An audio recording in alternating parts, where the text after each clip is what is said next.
ನನಗೆ ಈ ನುಗ್ಗೆ ಸೊಪ್ಪು ನೋಡಿದಾಗೆಲ್ಲ ನಮ್ಮೂರೇ ನೆನಪಾಗುತ್ತೆ.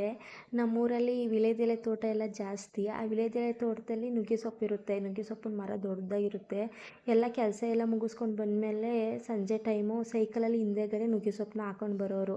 ಅದನ್ನ ನೋಡ್ಬಿಟ್ಟು ಫುಲ್ಲು ಚಿಗುರಾಗಿರ್ತಿತ್ತಲ್ಲ, ಅದು ನೋಡ್ಬಿಟ್ಟು ಹೋಗಿ ಇಸ್ಕೊಂಡು ಬರುವವ್ರ ಅವ್ರ ಮನೆ ಹತ್ರ ಹೋಗಿ ಉಪ್ಸಾರು ಮಾಡೋಕ್ಕೆ ಅಂತ. ಅದೇ ನೆನಪಾಗುತ್ತೆ ನನಗಂತೂ. ಈ ಮಳೆಗಾಲ ಎಲ್ಲ ಸ್ಟಾರ್ಟ್ ಆದಾಗಂತೂ ಹೊಲ ಗದ್ದೆಲೆಲ್ಲ ಬೆರ್ಸೊಪ್ಪು ಬಿಡೋದು. ಆ ಬೆರ್ಸೊಪ್ಪನ್ನ ಹೋಗಿ ತೊಗೊಂಡು ಬರುವೋ ಕುಯ್ಕೊಂಡು. ಸಂಜೆ ಟೈಮ್ ಅದೇ ಕೆಲಸ. ಹೋಗೋದು ಈವ್ನಿಂಗ್ ಟೈಮು ಹೋಗಿ ಸೊಪ್ಪೆಲ್ಲನೂ ಅಕ್ಕಪಕ್ಕದ ಮನೆಯವರೆಲ್ಲ ಹೋಗಿ ಇಸ್ಕೊಬಾರ್ದು. ಒಬ್ಬೊಬ್ಬರೇ ಅಂತೂ ಸೋಸ್ತಾನೇ ಇರಲಿಲ್ಲ.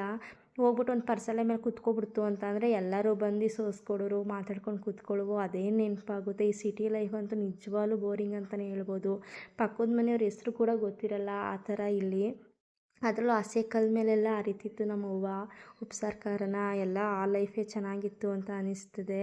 ನನಗಂತೂ ತುಂಬಾ ಮಿಸ್ ಮಾಡ್ಕೋತಿದ್ದೀನಿ. ನೀವೆಲ್ಲ ನಿಮ್ಮ ಹಳ್ಳಿ ಲೈಫು ಯಾವ ಥರ ಮಿಸ್ ಮಾಡ್ಕೋತಿದ್ದೀರಾ ಅಂತ ನನಗೆ ಕಮೆಂಟ್ ಮಾಡಿ.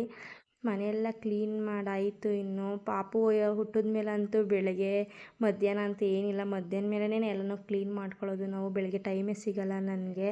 ಇನ್ನು ನೋಡಿ ನಮ್ಮ ಪಾಪುಗೆ ಎಲ್ಲ ರೂಢಿ ಮಾಡಿದ್ದೀವಿ ಊಟ ಎಲ್ಲನೂ. ಅವಳಿಗೂ ನುಗ್ಗೆ ಸೊಪ್ಪು ಉಪ್ಪು ಸಾಂಬಾರೇ ಕೊಟ್ವಿ. ಬಟ್ ಖಾರ ಹುಯ್ಯಕ್ಕೆ ಮುಂಚೆನೇ ನುಗ್ಗೆ ಸೊಪ್ಪು ಮತ್ತು ಬೇಳೆ ಬೆಂದಿರುತ್ತಲ್ಲ, ಅದನ್ನೇ ಅನ್ನನ ಸ್ಮ್ಯಾಶ್ ಮಾಡಿಬಿಟ್ಟು ಅದಕ್ಕೆ ಹಾಕಿ ತುಪ್ಪ ಹಾಕಿ ತಿನ್ನಿಸ್ತೀನಿ, ತಿನ್ಕೋತಾಳೆ ಆ ಥರ ಎಲ್ಲ.